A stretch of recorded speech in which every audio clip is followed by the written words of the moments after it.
자, 목사님, 우리가 또 네. 자리를 바꿔서 계속 이야기 나눠보겠습니다. 네. 네. 이번 시간에 목사님, 목사님의 가족 소개나 아니면 어렸을 때 이야기, 언제 예수님 만났을지에 대한 그런 이야기를 좀 들어보고 싶습니다. 예, 저는 지금 가족은 아내, 그리고 30살 먹은 아들, 29살 네. 먹은 딸, 그리고 이제 15살짜리 늦둥이 수민이. 이렇게 우리 5 식구가 있고요. 네네. 부모님이나 이제 장인, 장모님들은 다 소천하셨고. 소천하셨고. 예, 저는 이제 6남매 중에 네. 예, 막내로 태어났습니다. 그 부모님 사랑도 많이 받았고, 우리 형제들 사랑도 많이 받았다고 저는 생각을 합니다. 우리 큰 누님이 이제 교회를 다니셨고, 저는 이제 큰 누님이 업혀서 교회를 다녔다고 이렇게 기억을 하고 있고. 그러시구나. 이제 초등학교, 주일학교 때는 동네 아이들과 같이 네. 다녔고, 네네. 그래도 제 의지로 나갔던 것 같아요. 그랬고, 이제 정말로 신앙이 들어오기 시작한 거는 이제 중고등부 학생회 활동하면서, 그때 당시에는 농촌 지역에서 사회치 활동, 이런 것이 굉장히 네네. 활발할 때예요. 네네. 크게 동네에서 이제 학생들이 둘로 나누죠. 교회 나가는 학생들과 사회치 활동하는 학생들과. 저는 이제 그 중에서 교회 학생회 활동을 열심히 하는 열성분자로 분류가 된 거죠. 리더십이 있으셨어요? 초등학교 때부터 반장을 놓친 적은 없는 것 같아요. 그래요? 목사님 공부 엄청 잘하셨나 봐요. 엄청 잘한 건 아니고 시골 학교다 보니까 네. 거기서 정기어린이 회장도 했고. 그냥 하신 게 아니네요, 목사님. 그때도 그 반 대표들이 직접 선거로 해서 뽑았으니까. 공부도 잘하셨고, 인기도 있으셨고, 리더십도 있으셨고. 그리고 이제 중고등부 학생회 때도 이제 회장을 했죠. 회장까지. 네, 학생회 회장을 했죠. 어렸을 때 굉장히 목사님 유복한 환경이셨는 거죠? 부족함 없이 컸죠. 제가 생각했을 때는 전혀 부족함 없이 컸던 것 같아요. 제가 지금까지 만나본 목사님들 다 어렸을 때부터 손목 꼽힐 만큼의 동네에서 유명할 정도로 가난에 찌들으시는 목사님이었는데, 목사님은 정반대. 저는 그렇지 않았어요. 아주 그때 당시에 가죽 축구공이 있다는 것은 동네에 한두 명 정도밖에 안 되는데 우리 아버님이 그걸 사줬어요. 자전거도 있었고 용돈이 그때 당시 5,000원이 굉장히 큰 돈인데 그거는 항상 주머니에 우리 아버님 철학이 있으셔서 떨어지면 얘기하면 언제든지 주셨고 그걸 수중에 그러니까 5,000원은 꼭 있었던 거죠. 완전 부자셨네요, 목사님. 아니 그런 건 아니고 아버님은 교인이 아니셨는데 철저한 6.25 신봉자이셨는데도 불구하고 참 특이한 상황입니다. 제가 교회 가는 거에 대해서 제사 안 지내는 거에 대해서 용인해 주셨죠. 그러세요? 저는 너무 감사하게 생각해요, 지금도. 그러네, 정말로. 만약에 예수 안 믿고도 선행으로 해서 천국을 갈 수 있다면 우리 아버님은 제일 먼저 갔을 것이다. 그러셨구나. 그런 어렸을 때 넉넉한 환경이셨던 것 같고, 또한 공부도 열심히 하셨고, 교회에서도 학교에서도 항상 대표로 있으셨던. 목사님이나 선생님들한테 혼을 나거나 매를 맞아본 적이 거의 기억이 없어요. 그러면은 너무너무 자연스럽게 예수님을 믿게 되고 교회를 발걸음하게 됐는데 교회를 떠나거나 그런 적은 전혀 없으셨어요? 교회를 집사람 얘기로는 제가 4, 5년 떠났다는데 저는 안 떠났거든요, 마음으로는. 그때 당시에 이제 직장 생활을 너무 열심히 한 적이 있어서 그때는 주 6일 근무 때니까 토요일 날까지 정말 죽기 살기로 일하고 주일 날은 뻗는 거죠. 우리 아이들이 한 유치원, 초등학교 저학년 그때쯤 됐던 것 같아요. 그때쯤 우리가 교회를 좀 옮긴 적이 있었는데 그때 몇 년, 저는 안 그런 것 같아요. 저는 기억에 제가 교회를 안 나간 적이 없다고 생각했는데 우리 집사람이나 애들은 기억을 하고 아빠가 그때 교회를 좀 안 나갔고 그랬었다고 그 얘기하는데 그 말이 아마 맞겠죠. 목사님 죄송하지만 지금 올해 연세가 어떻게 되세요? 우리나라 나이로 60이죠. 딱 환갑 60. 목사님 되시기 전에 신학교 가시기 전에 이야기를 좀 연령대별로 대략적으로 굵직하게 얘기해 주시면 좋을 것 같아요. 그렇죠. 10대 때는 정말 중고등부 학생회를 통해서 그때의 우리 그 정영철 목사님 그분이 신학생, 그러니까 전도사님이셨고, 그러니까 네. 얼마나 이 열정이 넘치겠어요. 네. 배우고 오면 우리 중고등 학생들을 상대로 교리 공부도 시키고 성경 공부도 시키시고, 그때 당시에 배웠던 내용들, 뭐 칼빈의 5대 교리다, 신앙고백서, 뭐 주요 교리 이런 게 신학교를 신대원을 가니까 가리키더라고요. 근데 나 다 배운 건데 그랬어요. 진짜로. 근데 결국 목사한테 그게 기본 토대가 되셨네요. 저뿐만이 아니라 제 친구들 그때의 목사님이 한 5분 정도가 나왔는데 제가 제일 먼저 될 줄 알았는데 사실 제일 늦게 됐거든요. 예. 그게 10대였었고 20대는 그러면 어떠셨나요? 20대 때는 이제 대학교를 입학을 해서 일반적으로 대학교 생활 열심히 했어요. 뭐 이 자랑이 아니라 여기서도 또 과대표 학회장 하면서 학보사 기자를 오랫동안 했어요. 글을 잘 쓰셨나 봐요. 글쎄 모르겠어요. 잘 쓴 거는 잘 모르겠는데 뭐 초등학교, 중학교 때는데 문예지 같은데 학교에서 발행한 문예지에 제가 시도 들어가고 수필도 들어가고 그랬던 기억이 있습니다. 기본 토대가 탄탄하셨네요, 목사님. 그냥 뭐 껑충한 것이 아니라. 아까 목사님 제가 궁금했던 게 참, 이 손 잠깐 보여주실 수 있어요. 이 반지가 되게 눈에 띄는데 이건 또 어떤 건지 좀 여쭤볼게요. 요거는 ROTC 기념 반지입니다. 정말 제가 이 작은 체구와 이걸 가지고 보병 병과 중에서도 특공연대를 가서 게릴라 부대잖아요. 그래서 이런 부대에서 근무하면서 조금 더 정신적으로, 체력적으로 더 강해질 수 있었고, 그래서 그것이 사회생활을 하는 데 있어서 어렵고 힘들 때 큰 바탕이 됐죠. 그래서 이겨낼 수 있는 힘이 됐죠. 야, 내 군대에서 이런 죽을 경험도 했는데 이걸 어렵다고 생각하면 되겠어? 라는 내 자신을 다그칠 수 있는 그런 힘이 됐죠. 또 선교지에 가서 또 힘이 됐고 지금까지도 지금 이거 시골 산골 마을이잖아요. 어쨌든 이 열악한 환경 가운데 적응할 수 있고 살 수 있던 데는 그런 경험들이 많이 바탕이 됐다고 생각을 하고 있습니다. 그러면 대학을 졸업을 하고 사회생활을 어떤 쪽으로 나가셨나요? 저는 은행하고 보험회사를 고민하다가 보험회사를 가게 됐죠. 보험회사에서는 어떤 일을 하셨어요? 보험회사에서는 주로 영업관리, 그 다음에 영업교육팀. 영업교육팀에서. 거기서는 한 대략 어느 정도 일을 하시는 거예요? 제가 뭐 신학교를 다니면서도 야간을 다니면서 직장 일을 했기 때문에 실제로 직장 생활은 한 25년 정도 했습니다. 오래 하셨구나. 그러면은 언제 신학대학원을 가게 되셨나요? 신학대학원을 간 거는 2005년?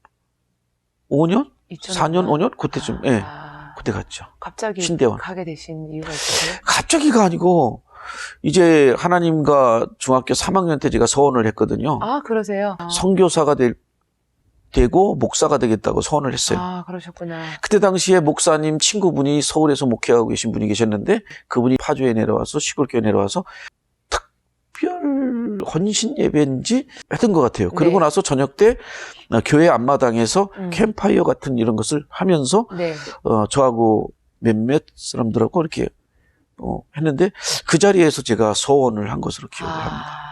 중학교 3학년이니까 결코 어리지 않은 거죠. 잊지 않았었어요, 목사님? 잊지 않았죠. 늘 그거는 제가 마음속에 기억하고 있었죠. 내가 목사가 되고 선교사가 될 것이라고 하나님께 서원을 했죠. 그래서 마음속에 있었고 때가 되면 나는 아마 그 길을 가야 될지 모른다라고 늘 얘기했고 우리 박사모에도 가끔씩 물어봤어요. 나 가면 안 될까? 그랬을 때 우리 집사람은 강력하게 반대했죠. 결혼하기 전에도 신학을 하거나 목회자 일을 할 것 같으면 당신하고 결혼 안 한다라고 얘기를 했거든요. 그랬을 때 또 꿈을 접고 했는데 어떻게까지 하나님이 저를 인도하시냐면 신학교가 있는 지역으로 발령내더라고요. 그러세요? 어느 날 퇴근을 해서 쫙 가는데 학교 간판이 딱 보이는 거예요. 도저히 그냥 못 지나치겠는 거예요. 그날은 그래도 어쨌든 고속도로를 타고 왔어요. 그리고 며칠 있다가 또 퇴근하는데 신대원 간판이 딱 보이는 거예요. 결국은 제가 거기를 찾아갔어요. 하셨구나. 그래서 교무처장이었는지 학생처장이었는지 만나서 얘기하니까 학업할 수 있는 그런 방법과 그걸 알려주더라고요. 마침 새로운 학기가 시작되기 전이었어요. 그래서 집사람한테 전화해서 학비를 보내라. 근데 물어보지도 않더라고요. 아, 학비를 달라고 하셨어요? 아니 그냥 여기다 돈 입금하라고 그랬어요. 그때 당시에 240만 원이었는지 입금하더라고요. 근데 나중에 물어봤죠. 당신 이거 무슨 돈인지 알아? 그랬더니 글쎄 뭐 당신이 알아서 필요하니까 그랬겠지. 우리 신대원 입학금이야. 그래? 그렇게 신대원을 가거나 목회자의 길을 가게 되면 결혼 안 하겠다 그런 사람이 순순하게 반대하지 않으셨어요? 네, 반대 안 하더라고요. 3년 동안을 정말 치열하게 정말 열심히 그러셨구나. 거의 한 번인가 빠진 적이 있어요. 너무 힘들어서. 네. 그리고는 보험회사가 얼마나 회의가 많고 교육이 많습니까? 맞아요. 다 피하게 해주시는데 기적이죠. 제가 회의 때문에 교육 때문에 학교를 못 간 적은 없어요. 하나님께서 다 네. 빼주고. 다 빼주고 하다못해 뭐 한 16주짜리 합숙하면서 전 점포장들이 다 받아야 되는 교육까지도 네. 전국에서 2명 제외하는데 그것도 사장님이 직접 이종필이 여기 명단에 있네. 이 사람한테 오히려 점포장들이 교육 받아야 되는 거 아니야? 이 사람이 여기 와서 교육 받아야 될 이유가 있어? 이렇게 빼주세요. 학교를 계속 다닐 수 있게끔. 할렐루야. 이런 기적이 뭐. 맞아요. 그게 기적이죠, 그죠? 네, 그 기적이죠. 그래서 무사히 중간에 휴학을 안 하고 3년을 다이렉트로. 그 3년 동안에 하루에 일과 시간은 어떠셨나요? 보통 9시 출근이라고 하면 저는 한 7시 반이면 출근돼 있고. 네. 그러면 이제 법적으로야 뭐 5시, 6시 돼 있지만 네. 그거는 뭐 법적으로 그런 것이고 네. 보험회사의 일이라는 것이 네. 불특정하잖아요. 그렇지만 저는 시간 되면 책가방 챙겨서 신학교로 5시 10분부터 채플 시작하거든요. 이야, 채플을 참석하셔서. 채플까지. 그렇게 해서 수업이 끝나면 11시 반 정도 되죠. 네. 밤 11시. 그럼 그때 다시 집으로 오면 한 12시 좀 넘고 그러면 그때 저녁 먹고 이제 새벽 2시, 3시까지 레포트 쓰고 경우에 따라서는 밤 새우고 네. 다시 아침에 출근하고 일을 3년 했어요. 근데 힘들다는 생각을 별로 안 했어요. 건강이나 그런 문제가 없었나요? 문제 없었어요. 이야, 하나님이 빵빵하게 지켜주셨네요. 네, 문제 없었어요. 너무 신났어요. 신나셨어요? 네, 너무 재밌었어요. 그래서 내가 내 돈 내고 공부하는 게 이렇게 좋은 거구나. 부모님 돈으로 공부했었잖아요. 대학교까지. 네네. 내가 벌어서 내가 돈 내고 하니까 공부가 재밌고 수업 빠질 수가 없죠. 아깝죠. 같은 신대원을 나온 저는 굉장히 부끄럽습니다. 갑자기.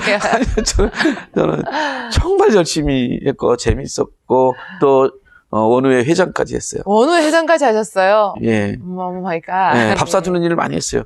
직장 다니고 연봉이 좋았잖아요. 네. 그러니까 교수님들이나 우리 동료들 밥 사주고 뭐 이런 거 많이 했습니다. 그러면은 신대원 졸업을 하고 나서 예. 개척은 언제 하신 거예요? 졸업하기 전에 했어요. 그러세요? 졸업하기 전에. 그러니까 들어가서 한 1년이네. 예, 했던 것 같아요. 전도사였을 때부터 이미 개척을 하셨구나. 예, 개척했죠.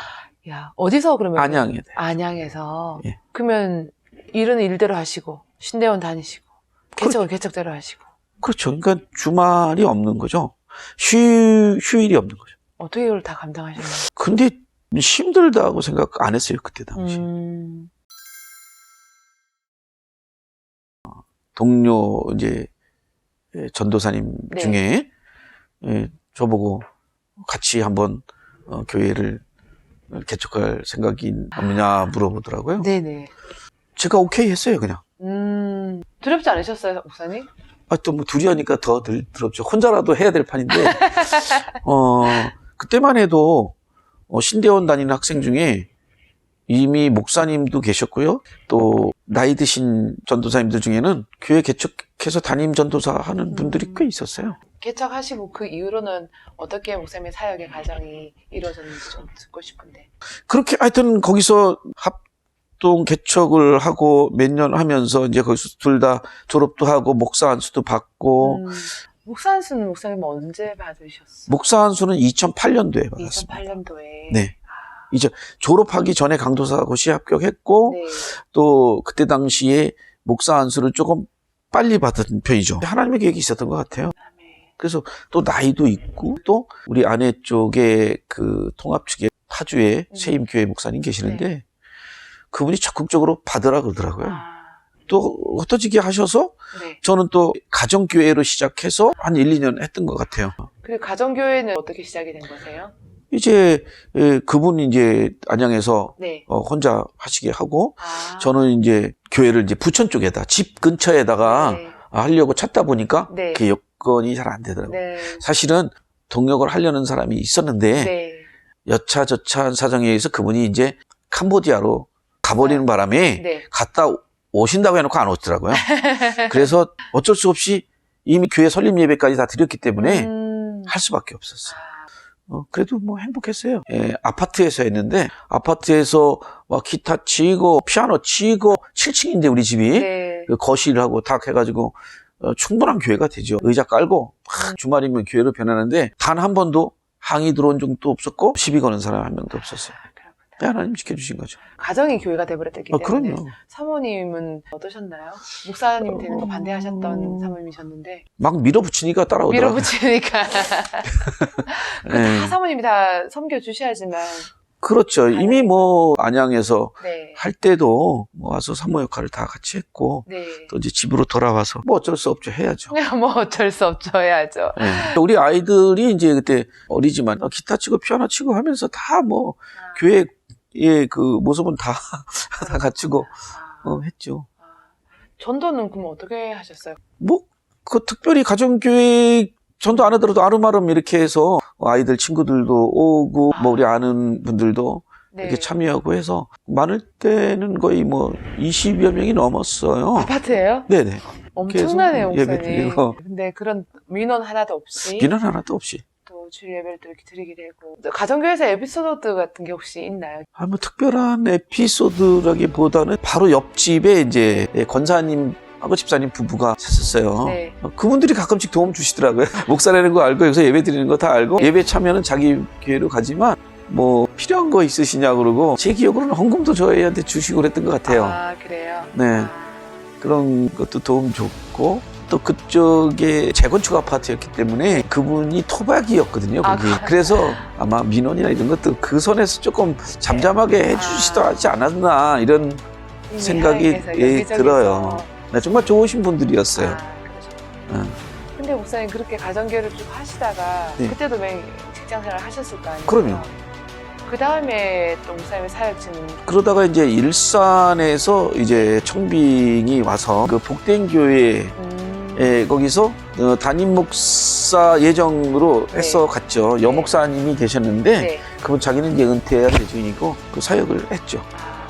목사님 사역 굉장히 일찍 시작하셨는데 그럼 개척교회는 몇 년이고 가정교회는 몇 년이고? 가정교회는 실제 한 1년 정도 했던 것 같고요. 나머지 제가 캄보디아 2015년 네. 봄에 갔나? 네. 뭐 그 정도 갔는데 그 전까지 복된 교회 그리고 또 영화교회라는 곳에서 사역을 했어요.